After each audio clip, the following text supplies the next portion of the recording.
Guys welcome back to my YouTube channel. तो guys कल जो मैंने आपको पढ़ाया था वो है विटामिन के बारे में था, B1 और B2 हो गया था। आज की जो क्लास है वो विटामिन B3 के बारे में है। तो चलिए स्टार्ट करते हैं क्लास को। तो जो हमारा विटामिन B3 है उसका रासायनिक नाम जो है वो नियासिन है, और इसके जो अन्य नाम है वो निकोटिनिक एसिड है और निकोटिनामाइड है। ठीक, अब हम देखते हैं कि इसकी खोज जब हुई थी 1937 में इसकी खोज हुई थी। डॉक्टर रॉबर्ट फॉरेस्टर द्वारा इसकी खोज की गई थी।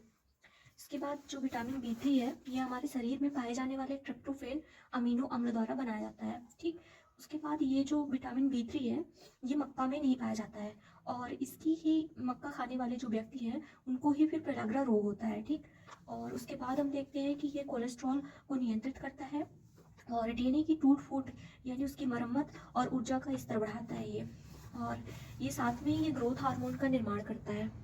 ठीक, तो ये हमारा B3 के बारे में मैंने बता दिया है। अब इसके सोर्स में आते हैं। तो सोर्स के रूप में ये मूंगफली में, ब्रोकली में, मांस में, अंडा में, दूध और एवोकाडो में पाया जाता है।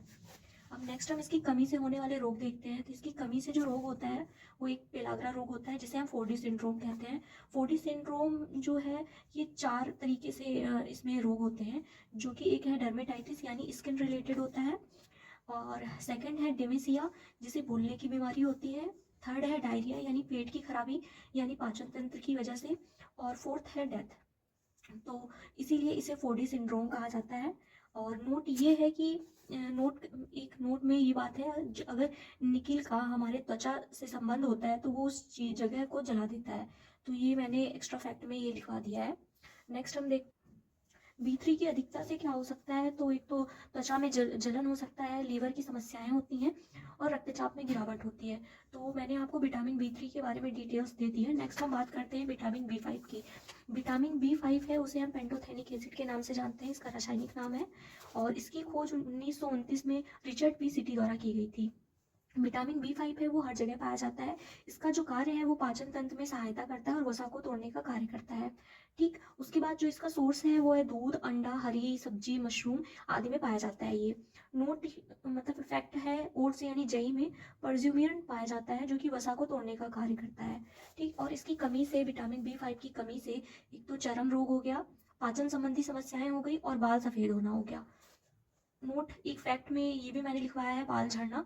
बाल झड़ना जिसकी वजह से होता है वो वसी अम्ल की कमी से झुर्रियां पड़ने लगती हैं और बाल झड़ने लगता है। अगर हम बात करें विटामिन B5 की दैनिक आवश्यकता में इसकी मात्रा कितनी लेनी चाहिए, तो एक महिला को 5 मिलीग्राम लेना चाहिए और एक गर्भवती को 6 मिलीग्राम लेना चाहिए।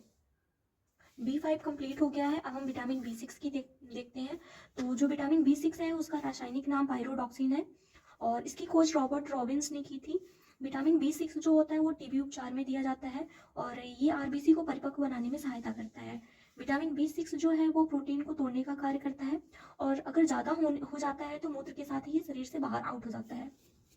अब हम बात करते हैं इसके सोर्स की। तो सोर्स में यानी मशरूम में पाया जाता है, दही में, दूध में, ब्रोकली, एवोकाडो और अंडा आदि में पाया जाता है। इसकी कमी से जो रोग होता है तो एक माइल्ड एनीमिया होता है यानी कि खून की कमी हो जाती है शरीर में, और न्यूरोपैथी होता है, बर्निंग फीड यानी पैरों में हमारे जो जलन होता है तलवों में, उसे इसकी कमी की वजह से होता है। तो मैंने आपको विटामिन B6 तक मैंने बता दिया है। नेक्स्ट टॉपिक के लिए मैं B7 लेकर आऊँगी। इसी तरह मेरे साथ जुड़े रहें। अगर चैनल में आप नए हैं तो प्लीज़ सब्सक्राइब करें, एंड अगर आपको क्विज देना है, MCQ देना है इन सारे टॉपिक्स का, तो वो मेरे टेलीग्राम ग्रुप से आप जुड़िए और वहाँ पे आप टॉपिक वाइज MCQ दीजिए। Okay, thank you.